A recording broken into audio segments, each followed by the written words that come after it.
right, folks, let's get going. Good morning and welcome to the South Atlantic LCC's April 3rd Thursday Web Forum. My name's Hillary Morris. I work on Blueprint User Support and Communications for your Cooperative. So we host this web forum every third Thursday of the month at 10 a.m. It's intended to give everyone a chance to ask questions and provide input to help guide the conservation future of the South Atlantic region. So no surprises here for anyone who is a regular attending our web forums. We always essentially follow the same agenda. So I'll start out by introducing our presenter, and then after a 30 to 40-minute presentation, we'll have plenty of time for questions. And then we'll spend the rest of the webinar on updates from LCC staff, followed by an open discussion. So before I hand things off to Dr. Allen, just a few logistics. To minimize background noise, as always, I'm going to mute everyone during the presentation. So that means that if you have questions, you can either type them directly into the chat box, which I'll be monitoring, or you can hold them until after the presentation. So if you do use the chat box and you want everyone to be able to read your question, just remember to send the note to everyone. You can select the recipient from a little drop-down menu in the chat, and then to speak up at any time, all you need to do is press *6, and that will unmute your line. So before I mute everybody, are there any questions, comments, concerns?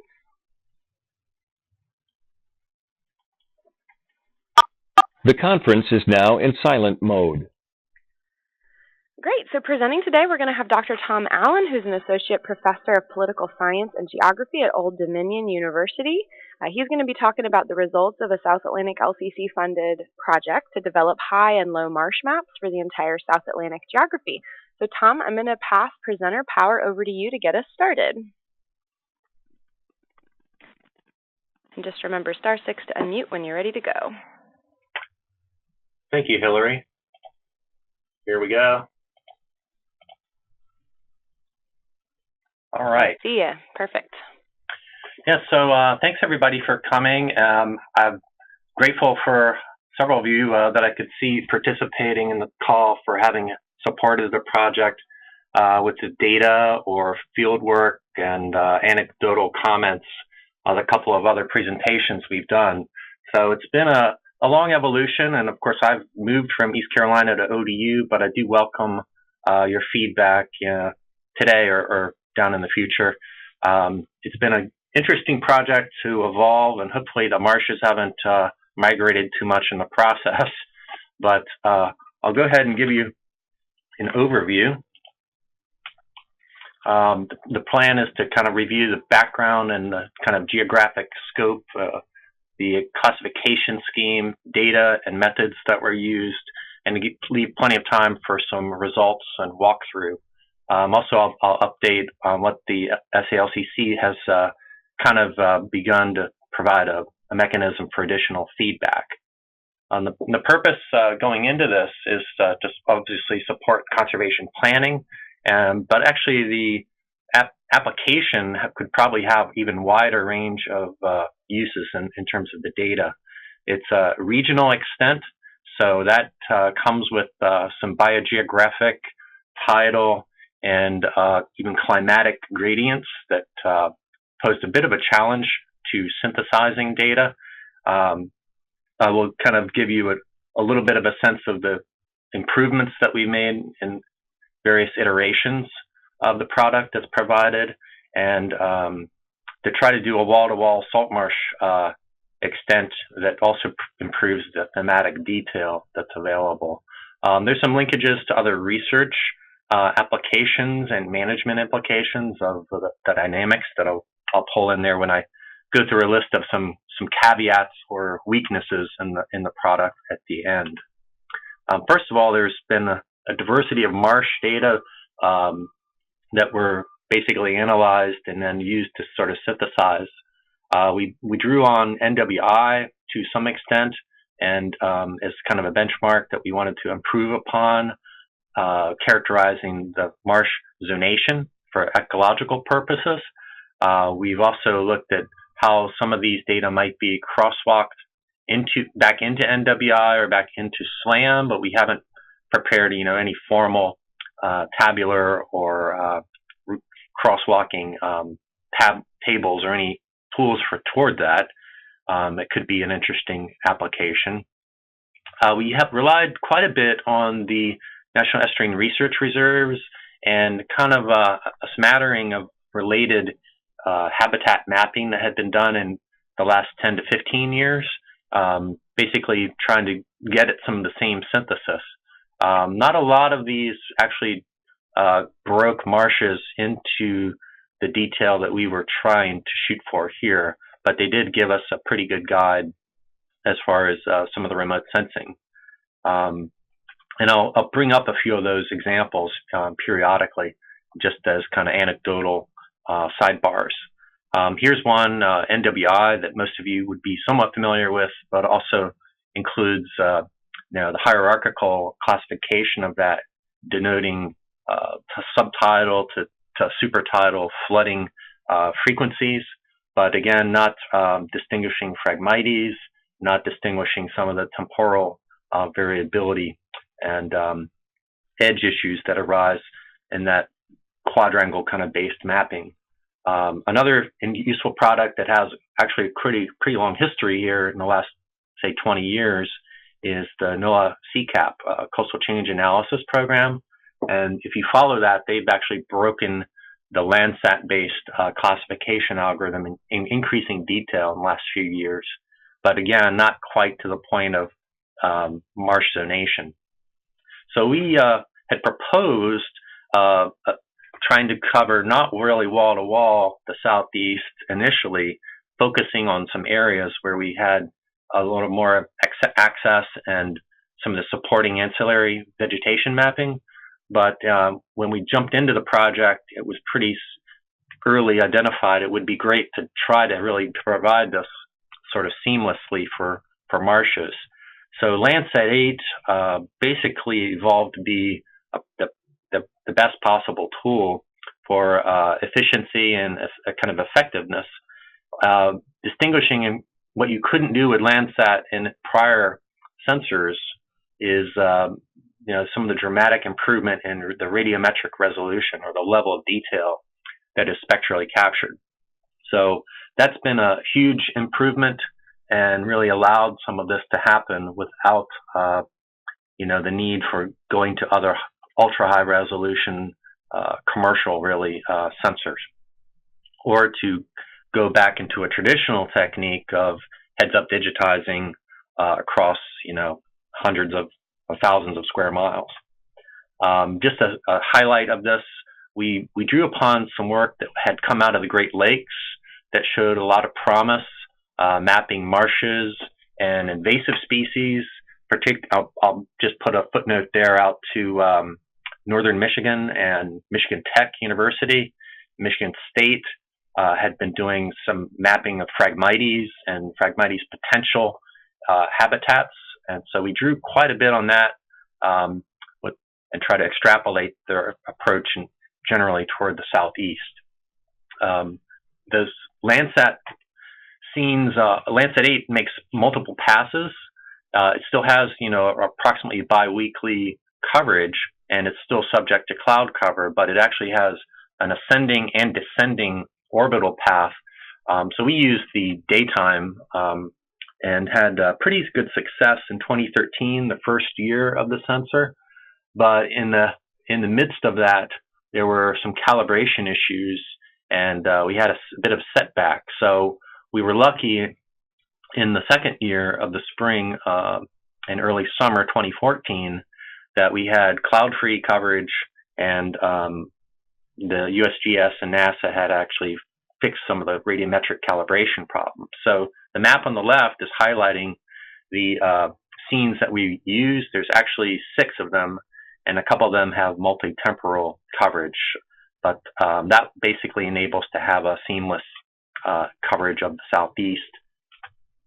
We, within those scenes, focused a lot of our work in Eastern North Carolina through the ECU and UNC Coastal Studies Institute, working out of the Baruch Marine Lab with USC and the North Inlet Winyah Bay Estuarine Research Reserve, and then rooting ourselves in 2 spots in Georgia through the Skidaway Institute near Savannah, and then Sapelo Island and areas to the south of Georgia Marine Ecosystems Altair site.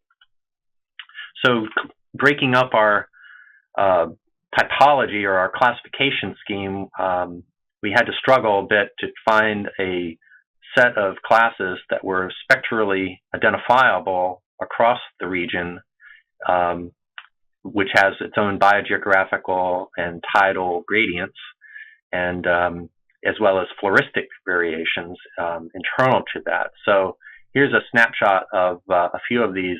North Carolina, we're trying to break out some tidal fresh and transitional marshes, and from high marsh, which in North Carolina is predominantly juncus. I put some other notes on this, that we have some of these areas that are highly disturbed or prone to invasion, like by Phragmites or rack deposits from hurricanes. And then we have low marsh as primarily Spartina alterniflora.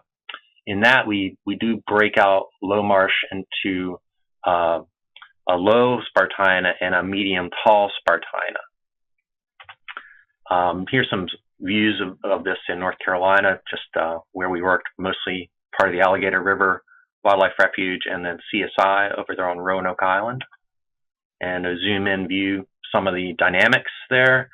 We have a lot of peat soil and sort of sediment banks that are prone to erosion. So sometimes we would find issues with this, with shoreline erosion between the time of imagery and the time of classification.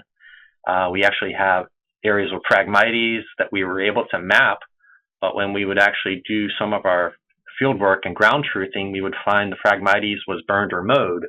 So it brings up some logical consistency issues where did we just map Phragmites or did we map spectrally distinguishable burned and mowed Phragmites? So that became a bit of a concern with us trying to do this in a given region. The Great Lakes research that I had mentioned also did not have the massive range of tidal gradients that we have, or even the floristic variations that we have in the Southeast.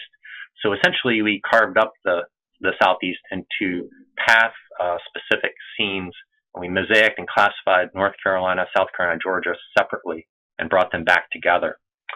There's a look at some frag. For South Carolina, you'll see those classes at the top are still held, but the variation within them is kind of reflected. Notably, we get into a little bit more extent of sort of salt and mudflat and pans with the increasing tidal range. In South Carolina, we found we could get a little more distinction in Spartina zonation in South Carolina as well, but we would sort of south of William Bay run into less and less Phragmites. There's a view in Baruch Institute of some of the Spartina marshes. An aerial view of that showing some of the gradients. You basically can begin to pick out visually the tall, medium growth form Spartina along the tidal creeks and levees and trending into a more sparse, low form Spartina and even sort of salt pans. Fringing, you might find the juncus, the higher marsh, and that becomes interdigitated. For Georgia, the classification continues with a little more prevalence of salt pans, especially further south of, say, Tybee Island. Also trending into mudflats. We also note we get a little bit more diversity of species in the brackish zone there. And we also found, we have some notes about other Spartina species, even more ornamental or invasive species. So we're paid some great attention to that. There's just some of our work, focusing our work there. Groves Creek was an area near Skidaway that we did a lot of work. We had some ultra fine mapping that had been done, and we used that as a reference. And there's a zoom view that's from Clark Alexander down there. You might be familiar. So the overview of our algorithm is really the image acquisition, preprocessing, extracting out water, extracting out uplands. We created a set of composite indices, and then we classified those images. The classification includes carving the pixels into more or less homogeneous polygon units, choosing a set of the purest, best examples of each class, and training a classification algorithm called support vector machines. And then finally doing accuracy assessment and packaging up the data. So for the image acquisition, we had basically 5% or less cloud cover requirement. Some of these scenes did have more cloud cover, but it was far inland. We had a tidal constraint in our search process, so we examined the tides for every potential image between late March through early July, and we basically got imagery that was within about 10 to 20 centimeters of low tide. Of course, the tide actually is ranging even across a single Landsat scene, but essentially we got the lowest possible tide, and it eliminated cloud cover issues with these images that we used.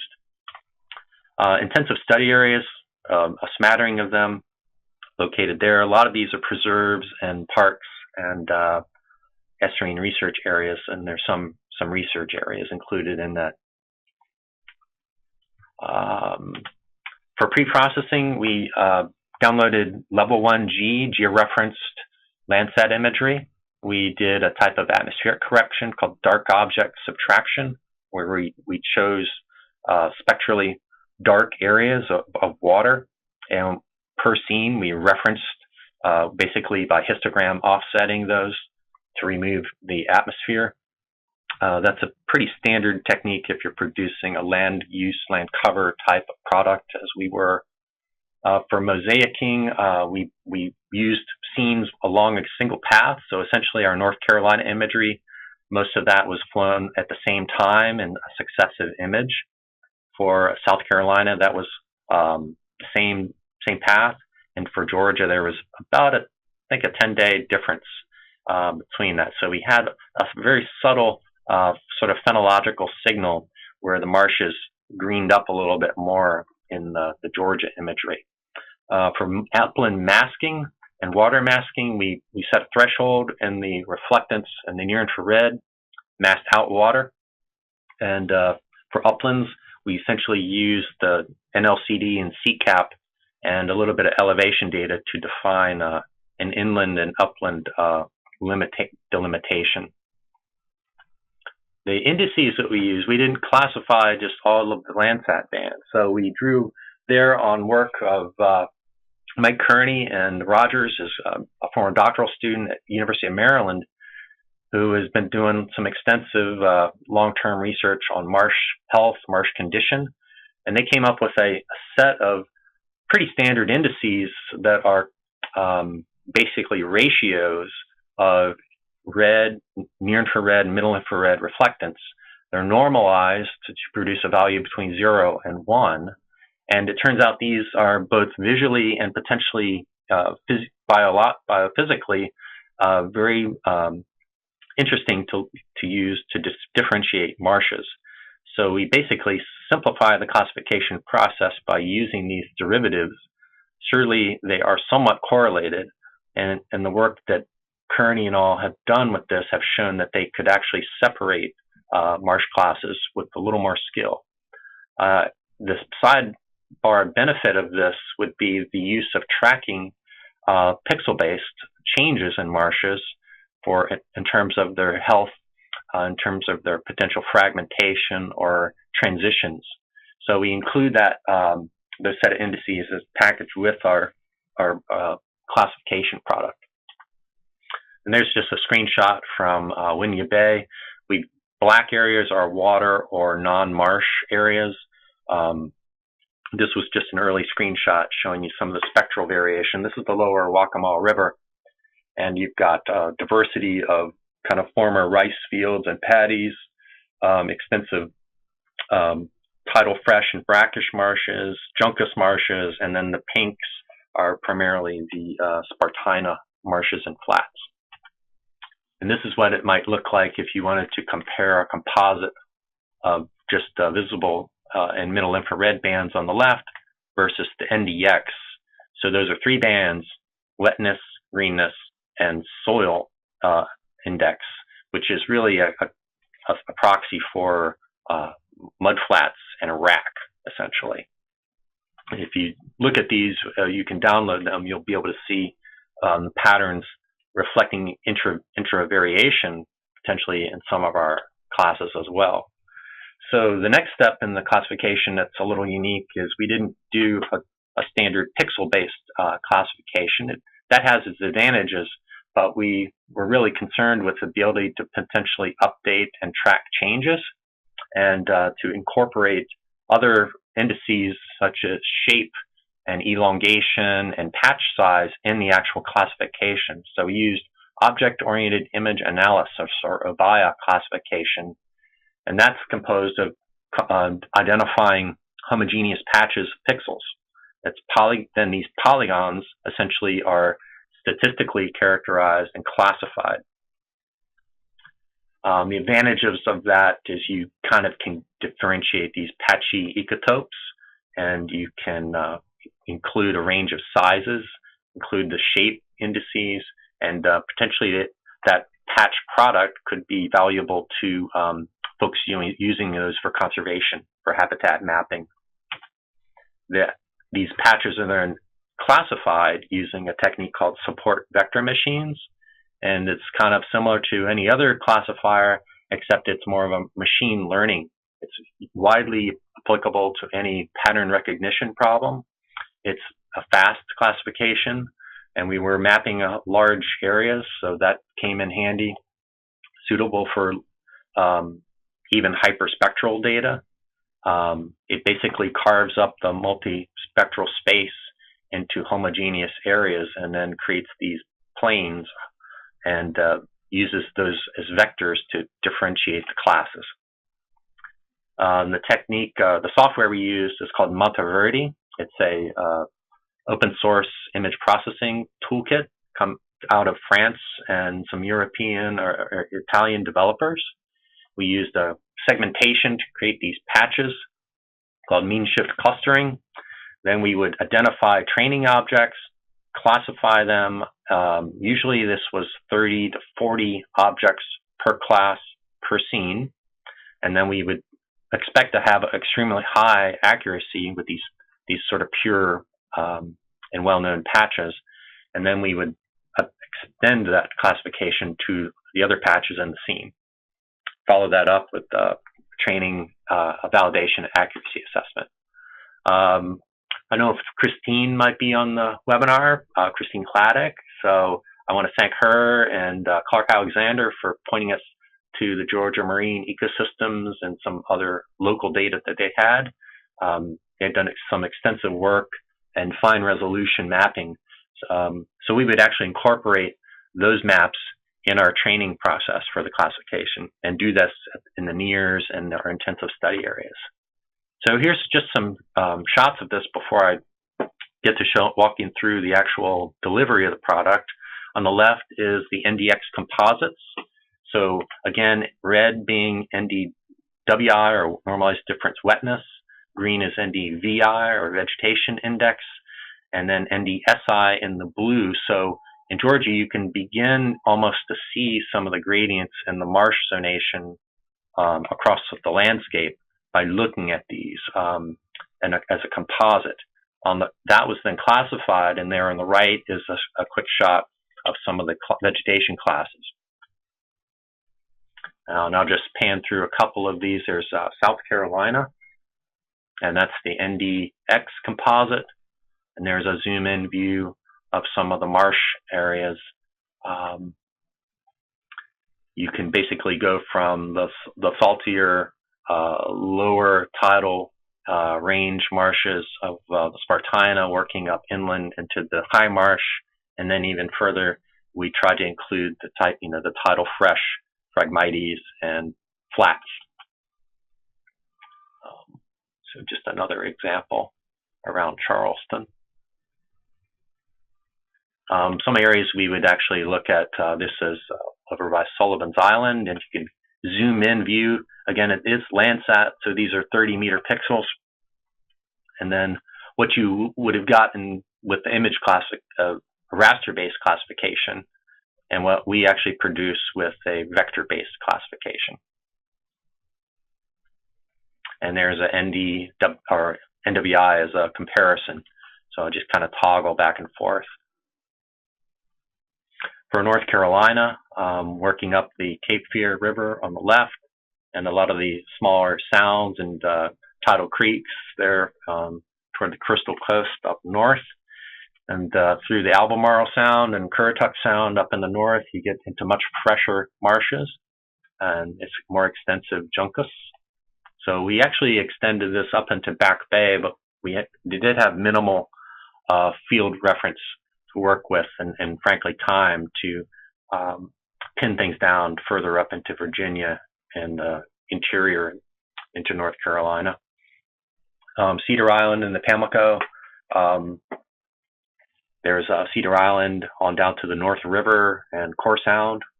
Some pretty good gradients there that we found and corroborated on the ground. Core Banks. So zooming in at kind of a little more undisturbed marsh. You have NWI. You have NDX composites. And then we have our classification product. Now that's about as zoomed in as I'll probably show today. We actually would deliver this in a grid and in a pixel or in pixel format and in objects, shape files. So those are packaged up and you can obtain them from the LCC. For accuracy assessment, the approach here was to do pretty standard stratified random sampling with a minimum of 30 points per class. But being stratified, that ranged quite a bit, and we had some very rare classes in the mudflats in particular. We had or salt pans, I mean, say, not that extensive and quite small in extent or spatial footprint. Some of these classes we ended up having upwards of 80 in the Spartina and the High Marsh classes we were sampling. We would do field work and focus on the intensive study areas, and sometimes corroborate these against other more higher resolution products, like I mentioned from the Georgia LTER. For that, we produced error matrix. We calculated a kappa index for the classification, which is a kind of way to summarize the overall quality of the classification. It has its detractors, so I would not pin that as a necessarily great nor poor measure. Our overall accuracy based on these samples was 85%, which is kind of the magic number, ironically, in remote sensing.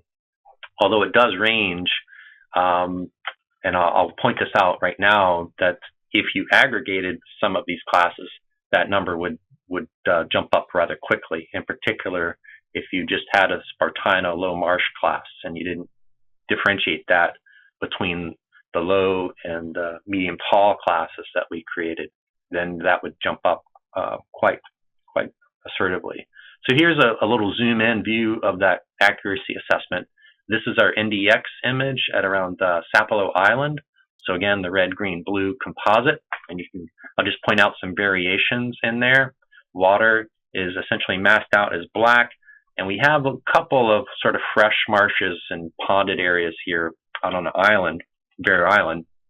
I've superimposed here the Georgia ecosystem classification, which is ultra high resolution, and you can see their classes. I've tried to colorize them close to our classification, and it's not a perfect crosswalk between the two. There are other classes that we don't distinguish, such as the South Cornea, that might be actually fixing into our salt pan class. But now I'll click again and you'll see our classification just in the background. So we've got an extensive area of medium and tall growth Spartina, localized areas of just lower growth form Spartina. Then we've got a salt pan area and sort of flats, some high marsh scattered throughout, and don't think I see a few mudflats, really fine scaled areas, kind of edged location. I just toggle back and forth between the two, and it makes for a pretty good comparison visually. Just a sample of some of the accuracy assessment sites. We use a lot of ortho imagery to help us with some of these classes, but not the greatest, because most of the ortho imagery available did not include infrared imagery, or the time of year wasn't great for us to distinguish, and even tide control was kind of questionable for some areas. North Inlet, Winyah Bay, we had a lot of focus up there on our accuracy assessment. And then finally, our error matrix. So the error matrix, if you're unfamiliar, is a sampling of filling in what a given sample site was classified as versus what reference data say they are. So you interpret this by reference and field visit or spot checking or comparison against the higher resolution classification, and you hold the classification type blind. And so one interpreter did all this, myself, and we've only had other anecdotal people help with the field side of this. And then across the diagonal, you want to get the highest number possible. Off diagonals indicate error, and it could be an error of omission for a class or an error of committing a class to something else. So another way to look at this is producer's accuracy is a percentage by class along the bottom row, and that's telling you among the sites that I've classified, how accurate are they, versus user's accuracy, which a lot of end user conservation minded planners might be concerned with, is if I went to a site, what's the percentage or probability that it is what it's actually called or classified as.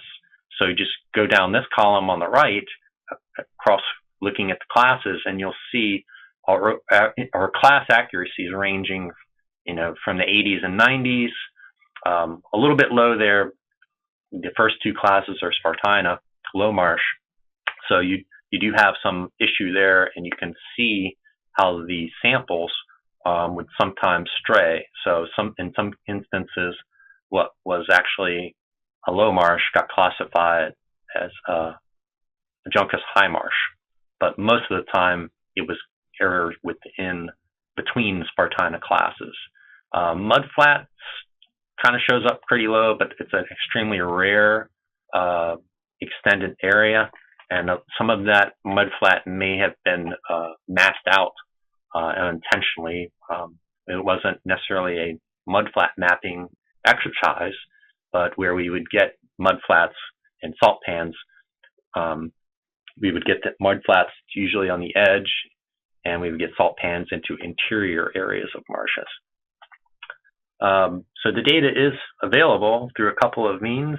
The best and recommended, with discussion with Amy Kaiser at the LCC, is she's uploaded the data to the Conservation Planning Atlas, and the link is there. The next step is you can click down on the lower left and find the data. When you get that, it will pop up, the web map will load, and then you'll see you actually have 3 products delivered. You can look at them one at a time, and the legend you can open up from the right. We've got the vector polygons, the raster grid, and then the NDX composite imagery. In addition, the LCC is going to work on accepting comments and trying to maybe improve the map.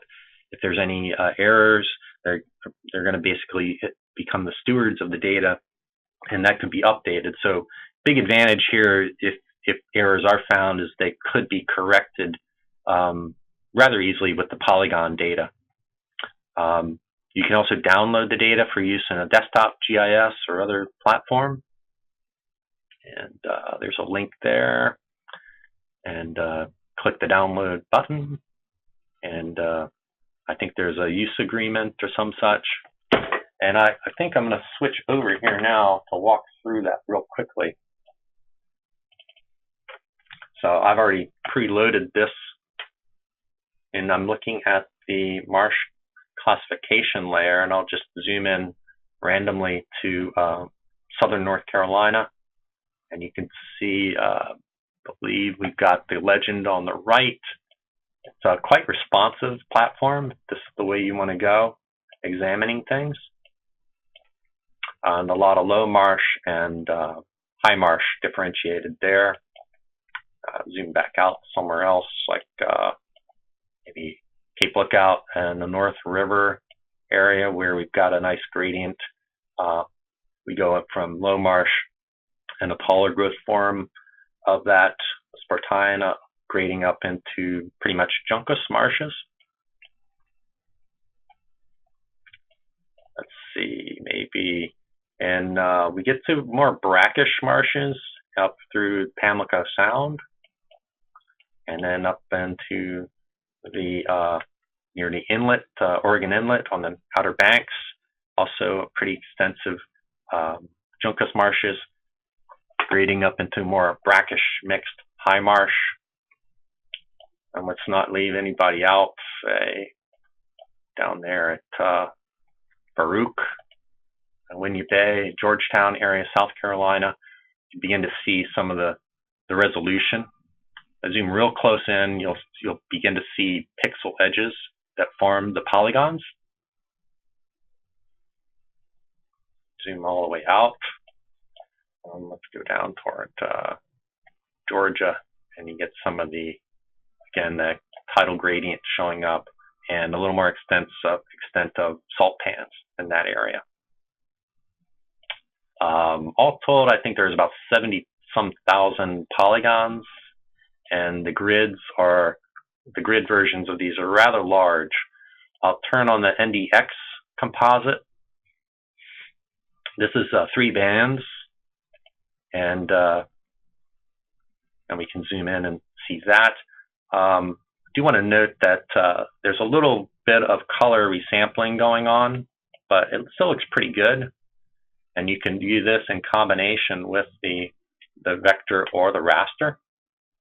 I'm not too familiar with the controls on their web viewer, but just want to note you do have spectrally internal variation to some of these marshes. NDX might be a real helpful contextual support for looking at these. So, great tool.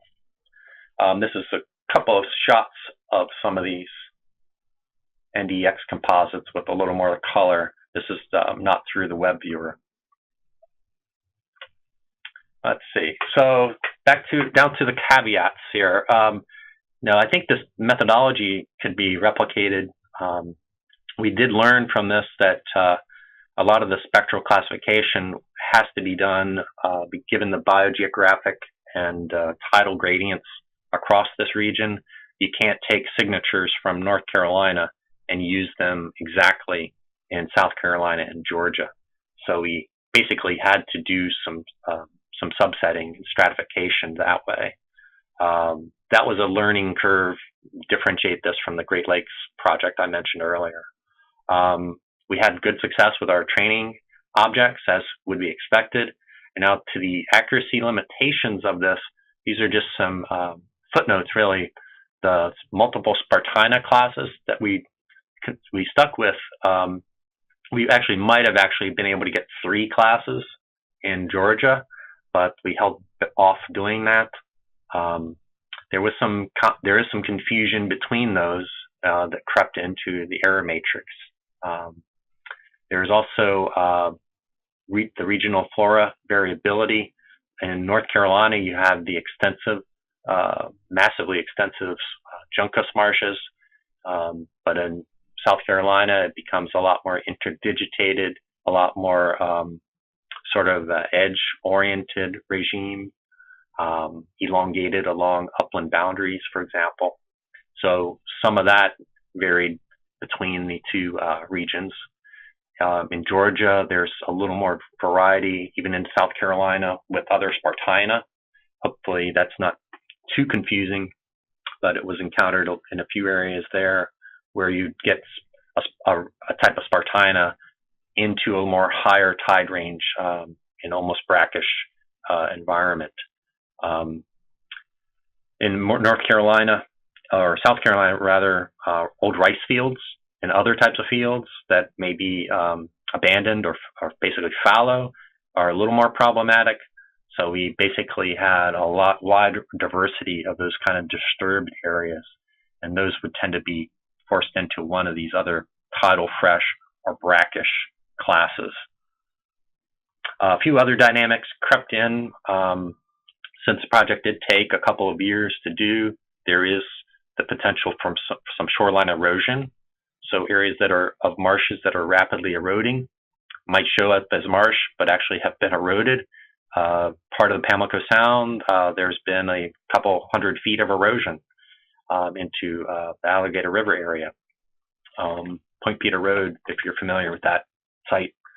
Marsh migration is also occurring in some areas, some colonization of the pioneer species. So that is something to look at, to the upper range where you might see more salt marsh moving into the brackish. Some of the marshes that are highly managed, in particular, some of the wildlife refuges have hurricane disturbance in there, burns, they're prescribed and natural, and even some of the Phragmites eradication efforts might have crept in to a few sporadic areas and actually incurred some error. Then you have mosquito ditched marshes extensively in North Carolina, where that adds a little extra water into the pixels and mixes them up a little bit. So there's a little bit of those areas probably susceptible to some misclassification.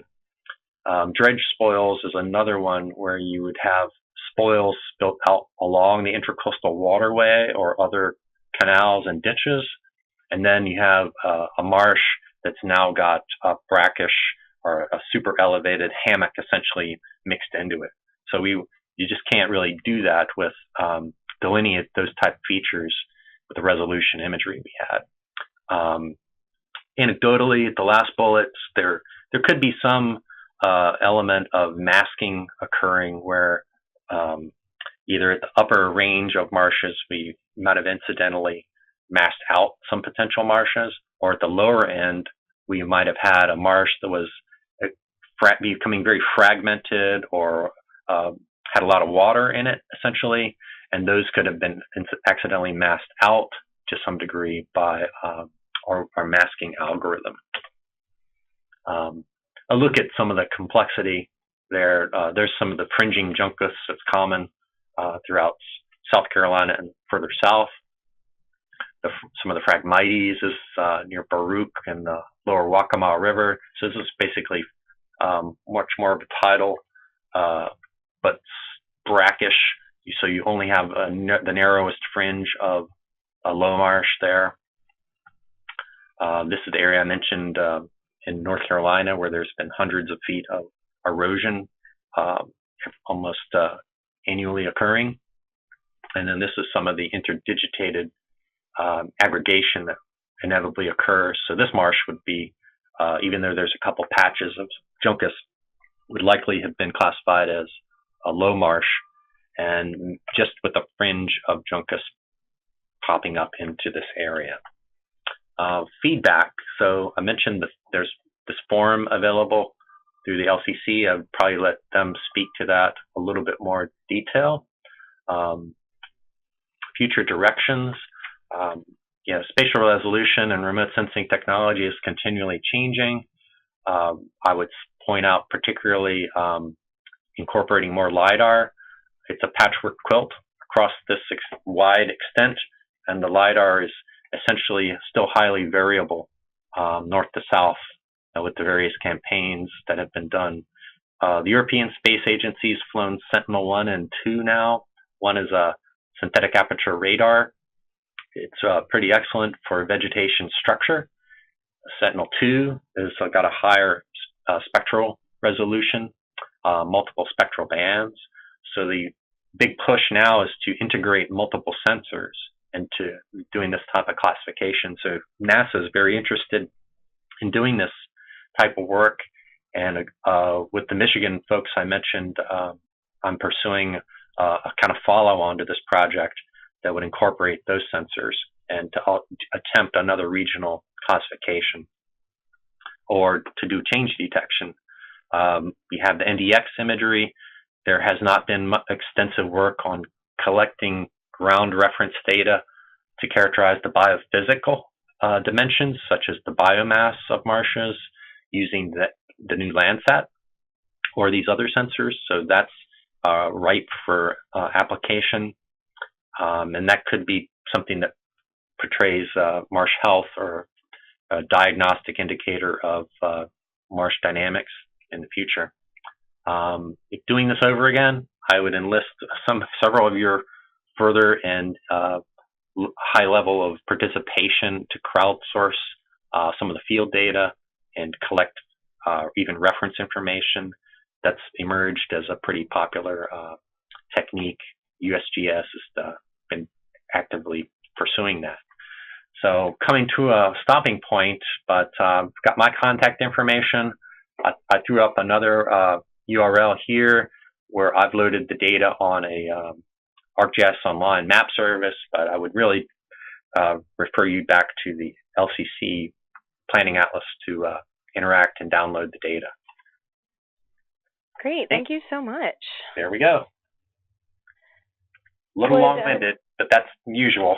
No, it's thorough. That's great.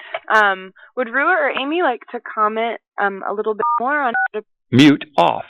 said or add anything to what was said about the data access? Yeah, this is Amy. I just like to, Tom covered everything really well.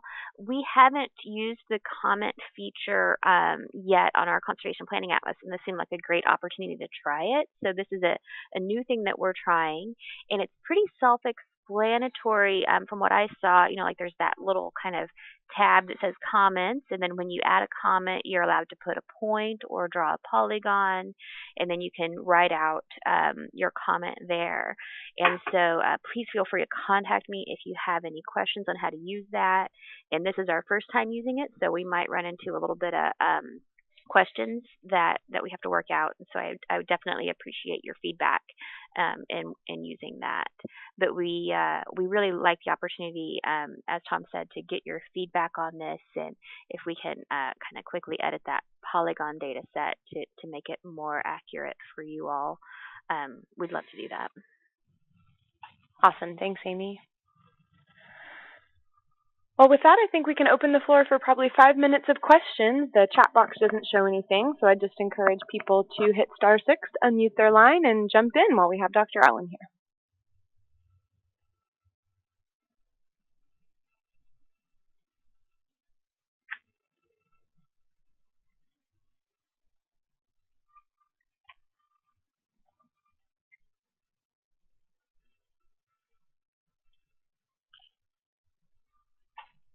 Really, no questions? You don't have to talk. You can use the chat box. I know there's a lot of people out there that have been waiting for this data set, so we'd love to field your questions.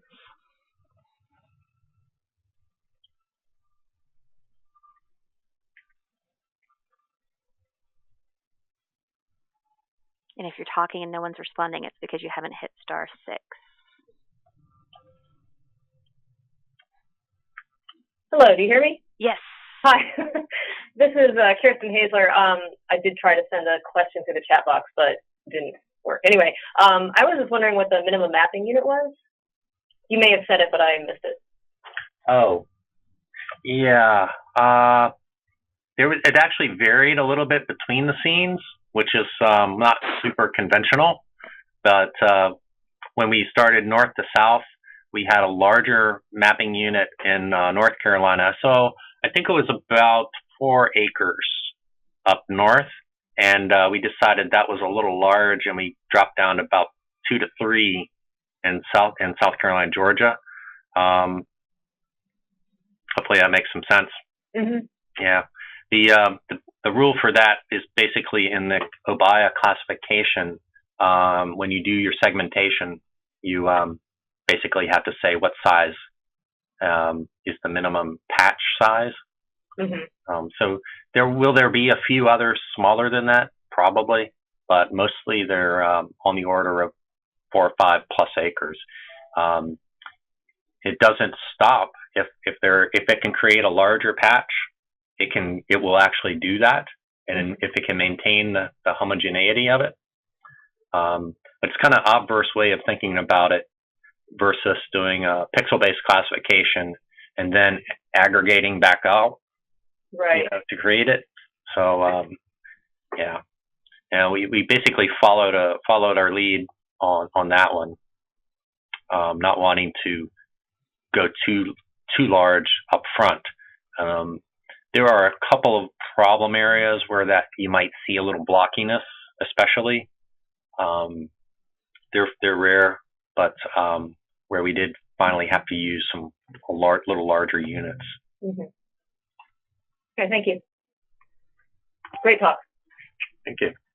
There's a question in the chat box from Dean Carpenter about how much time was expended in the classification and if there are any prospects for automating more of the process going forward.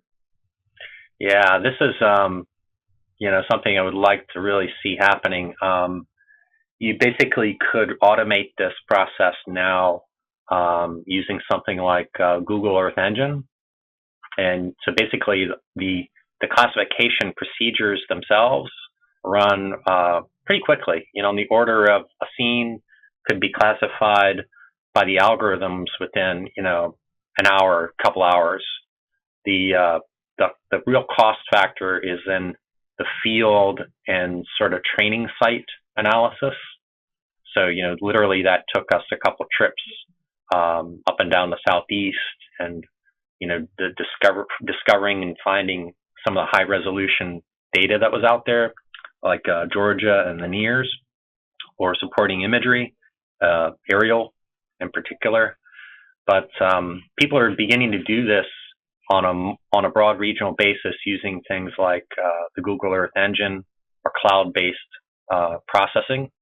And I think there's a global observation of forest cover product that Google supported. I almost considered approaching Google, but I couldn't make their summit this summer. And I think there's a similar product to this being worked up on mangroves, in a tropical environment. I don't know if they're looking at this many classes, but they are trying to map mangroves and monitor them sort of wall to wall using very similar imagery, cloud-based algorithm. One more question in the chat box about the South Carolina coastal corridor in particular. Were old rice fields delineated as a separate classification? Yeah, there's a class you might see called tidal fresh marsh. That would include those type of impounded paddock type of rice. To the extent that we knew the history of them, we used that. The Waccamaw up north, a little further south of Charleston, I think there was some of those too. I think if we could have had a old rice fields layer, we'd would probably been tempted to almost burn that in. They did stand out too, just anecdotally, not just spectrally. They're pretty complicated but by shape, if I recall, some of those classes, they had, the shape characteristic and size characteristic of an old field, and that led to their actual classification. Probably more so than most of the other classes. All right, and another question from Kristen Hasler. Is there a reason you did your own atmospheric correction instead of using what's available from USGS, or are they not doing that for Landsat 8 yet? Well, we pretty much leaned on what's standard. I think if we were doing this for biophysical, like biomass or plant stress or leaf area index or other kind of indices, we would have actually used the radiometric calibration in addition to the atmospheric correction, USGS, or a number of others that are available. But since we were ultimately going to produce a land cover classification, albeit marshes only, we stuck with the more standard technique. There's been some research that would suggest that going through the extra layer of atmospheric correction would not have generated a change in the classification.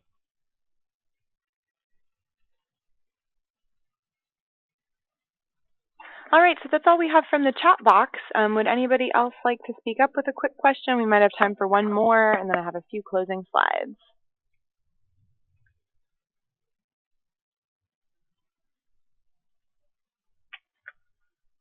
Well, thanks for the questions, and reach out to me if you have any other, scientific, technical application questions. Again, I do appreciate the LCC support, and we'll be working with them to deliver a product, a report to go along with it. Great, thanks again, Tom. Well, I'm going to take back presenter power here just for a few closing slides.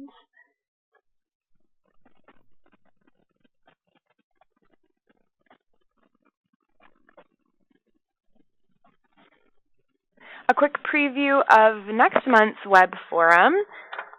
We're going to be hearing from Rua Mordecai, who's the science coordinator for your cooperative, with the results of our 2017 blueprint workshops. That'll be on May 18th, same time, same connection information. And Rua will be summarizing the feedback that we've received at all the workshops and letting everyone know about the tweaks that are planned so far to draft Blueprint 2.2 in response to that input. So maybe you attended an in-person workshop and you're curious what sort of input was shared at the other 5, or maybe you couldn't make it to a workshop and you want to catch up on the results. But either way, this will be a great opportunity to share any additional comments that you have to fill in any gaps from this round of blueprint review. And a couple of quick LCC staff updates. It is not too late to register for the remaining 2017 blueprint workshops. We have 3 left. I'm showing dates and locations here, but there are more details available on the South Atlantic LCC website, including a draft agenda and the link to the registration form. If you want to attend the Richmond workshop, today is actually your last day to register, but we have plenty of room left in Richmond. The clock is ticking a little bit on Columbia and Charleston as well, because we closed the registration the week before each workshop. So please jump on this if you're interested. If you come to one of these workshops, what you'll be doing is reviewing the latest draft of the Conservation Blueprint version 2.2, and then providing input on how the blueprint should be implemented in various subregions of the South Atlantic. So in addition, I mentioned this last month as well, but Draft Blueprint 2.2 is still available for review on the Conservation Planning Atlas. So you can go to the Blueprint 2.2 data gallery to find all the layers used to produce the blueprint. That includes the indicators, the corridors, the ecosystem level prioritizations, and the blueprint itself.